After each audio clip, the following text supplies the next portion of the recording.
हम सब लोग पूरे भारत के देशवासी राममय हुए,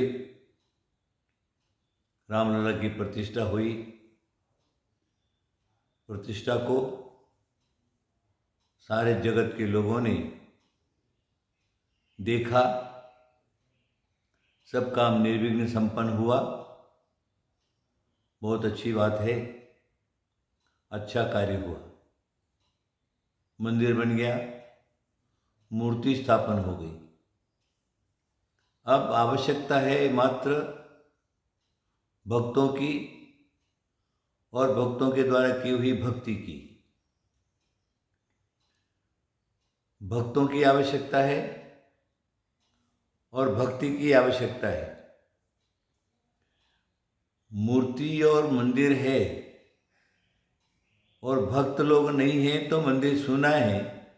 मंदिर मूर्ति का कोई ये नहीं। और मंदिर भी है, मूर्ति भी है, भक्त भी है। उनके अंदर जो भक्ति की भावना है, अगर वो है तो मानव के लिए कल्याणकारी हो सकता है। क्योंकि जीव स्वयं कर्म बांधता है, उसका छूटने का उपाय भी स्वयं ही करना पड़ता है। खाएगा उसी का पेट भरेगा। वर्तमान में ज्ञान और वैराग्य जो है वो सुसुप्त है और भक्ति जो है वो वर्तमान में है। भक्ति करने वाले भक्तों की परमावश्यकता। भक्त है तो भक्ति है, भक्ति है तो भक्त है, दोनों का मेल है। अब हमने राम को मूर्ति रूप में तो पधरा दिया, मंदिर के अंदर स्थापन कर दिया। अब क्या है, अयोध्यावासी हैं वो तो वहाँ जाकर के दर्शन कर लेंगे, लेकिन दूर दराज हजारों किलोमीटर की दूरी पर बैठे हुए हैं। सबकी कोई शक्ति नहीं कि वो अयोध्या मंदिर में जाकर के रामलला के दर्शन कर पाए। अब बात यह है कि अयोध्या का मंदिर कहाँ और बाकी प्रदेश कहाँ। अब दर्शन करना अगर कोई जाता है तो मध्यम वर्गीय हैं, पैसा है, उनके पास जाके दर्शन कराएंगे। लेकिन गौर गरीब इस प्रकार के लोग हैं जो अपने पास कुछ भी नहीं ऐसा महसूस करते, बिल्कुल गरीब हैं। खाने को रोटी नहीं, पहनने को कपड़ा नहीं, वो अयोध्या जाकर के क्या दर्शन करेंगे। इसलिए उनके लिए मेरा सिर्फ यही कहना है, आप अपने घर के अंदर भी भगवान की भक्ति को करके भगवान को पा सकते, भगवान के दर्शन कर सकते। वहां तो जरूर जाना ही।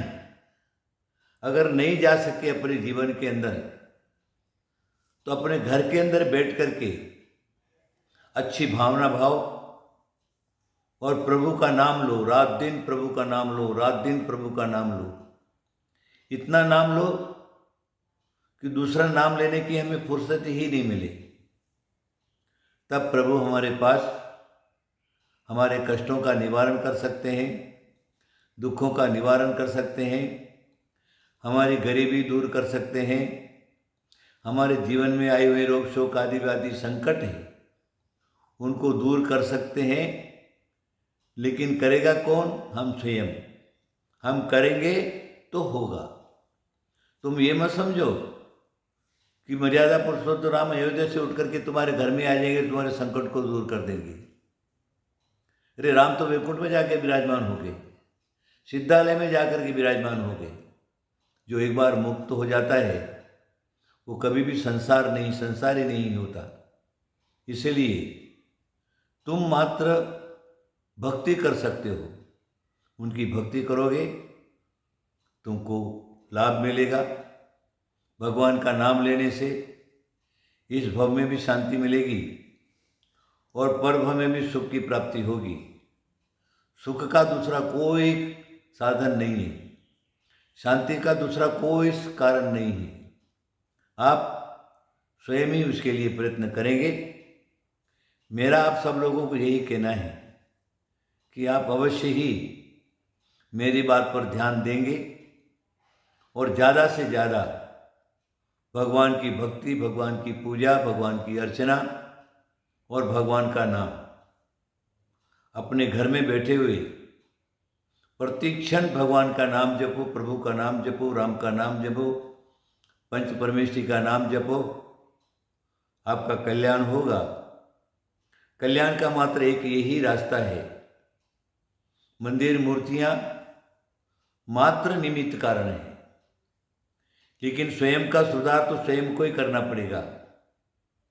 मक्का गए, मदीना गए, बनकर आए हाजी, आदत गई नहीं लग गई, रहे पाजी के पाजी। अगर हमारे जीवन में इस प्रकार का रहा तो कोई राम तुम्हारे कष्ट नहीं दूर कर सकते, महावीर तुम्हारा कष्ट दूर नहीं कर सकते। इसलिए अपने जीवन में जो खोटी आदतें पड़ी हुई है, क्रोध, मान, माया, लोभादिक हैं, दुर्व्यसन है, पर पीड़ा है, इस प्रकार के दुष्कृत्य तुम्हारे अगर जीवन में हैं तो तुम्हारा कल्याण नहीं हो सकता। अपने को सुधारो, आपका कल्याण होगा। आशीर्वाद, आशीर्वाद, आशीर्वाद।